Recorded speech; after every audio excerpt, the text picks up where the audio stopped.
ఓం నమో భగవతే వాసుదేవాయ. భగవద్గీత 4వ అధ్యాయం జ్ఞానయోగం. చాలా అద్భుతమైనటువంటి అధ్యాయం ఇది. శ్రీ భగవానువాచ ఇమం వివస్వతే యోగం ప్రోక్తవానహమవ్యయం వివస్వాన్ మనవే ప్రాహ మనురిక్ష్వాకవే బ్రవీత్. శ్రీ భగవానుడు ఈ విధంగా చెప్తున్నాడు, అర్జున, నేను నిత్య సత్యమైన ఈ యోగమును సూర్యునకు తెలిపిదని. సూర్యుడు తన పుత్రుడైన వైవస్వత మనువునకు దీనిని బోధించాడు. ఆ మనువు తన కుమారుడైన ఇక్ష్వాకునకు దీన్ని ఉపదేశించాడు. ఏవం పరంపరా ప్రాప్తం ఇమం రాజర్షయో విదుః సకాలే నేహ మహతా యోగో నష్టః పరంతప.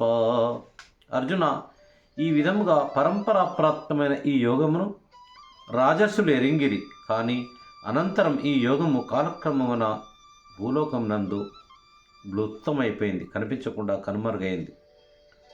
స ఏవ అయం మయా తేద్యః యోగః ప్రోక్తః పురాతనః భక్తోసి మే సఖా చ ఇతి రహస్యం హి ఏతదుత్తమం. ఈ యోగము ఉత్తమమైనది, రహస్యముగా ఉంచదగినది. నీవు నాకు భక్తుడవు, ప్రియ సఖుడవు కనుక మిక్కిలి పురాతనమైన ఈ యోగమును నేను నీకు తెలుపుచున్నాను. అర్జున ఉవాచ అపరం భవతో జన్మ పరం జన్మ వివస్వతః కథం ఏతత్ విజానీయాం తుమాదౌ ప్రోక్తవానితి. శ్రీకృష్ణ, నీ జన్మ ఇటీవలి కాలంది. సూర్యుని జన్మ కల్పాదియందు జరిగినది అనగా అతి ప్రాచీనమైనది. కనుక నీవు సూర్యునకు దీన్ని ఉపదేశించుట ఎలా సాధ్యం? నేను దీన్ని ఎలా విశ్వసించగలుగుతాను అనేటప్పటికీ భగవాను చెప్తున్నాడు. శ్రీ భగవానువాచ బహూని మే వ్యతీతాని జన్మాని తవ చార్జున తాన్యహం వేద సర్వాణి నత్వం వేత్త పరంతప. అర్జున, నాకును నీకును పెక్కు జన్మలు గతించినవి, కానీ వాటిని అన్నింటినీ నేను ఎరుగుదును, నీవు ఎరగలేవు.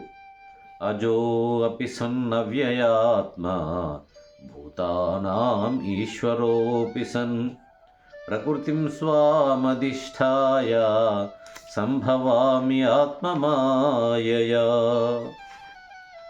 నేను జన్మరహితుడను, నిత్యుడను, సమస్త ప్రాణులకు ఈశ్వరుడను అయినను నా ప్రకృతిని అధీనములో ఉంచుకొని నా యోగమాయ చేత అవతరిస్తూ ఉంటాను.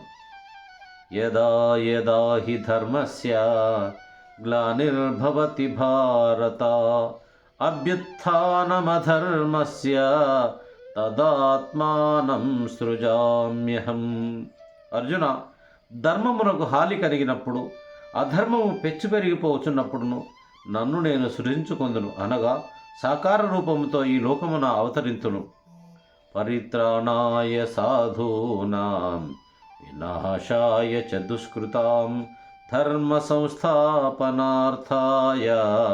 సంభవామి యుగే యుగే. సత్పురుషులను రక్షించుటకును, దుష్టులను రూపుమాపుటకును, ధర్మమును సుస్థిరమునర్చుటకును నేను ప్రతి యుగమునందును అవతరిస్తూనే ఉంటాను. జన్మ కర్మ చ మే దివ్యం ఏవం యో వేత్తి తత్వతః త్యక్త్వా దేహం పునర్జన్మ నైతి మామేతి సోర్జున. అర్జున, నా జన్మలు, అవతారములు, కర్మములు దివ్యమైనవి, అనగా నిర్మలములు, అలౌకికములు. ఈ తత్వరహస్యమును తెలుసుకున్నవాడు తనువును చాలించిన పిమ్మట మళ్ళీ జన్మింపడు, నాలోనే లీనమవుతాడు. ఓం నమో భగవతే వాసుదేవాయ.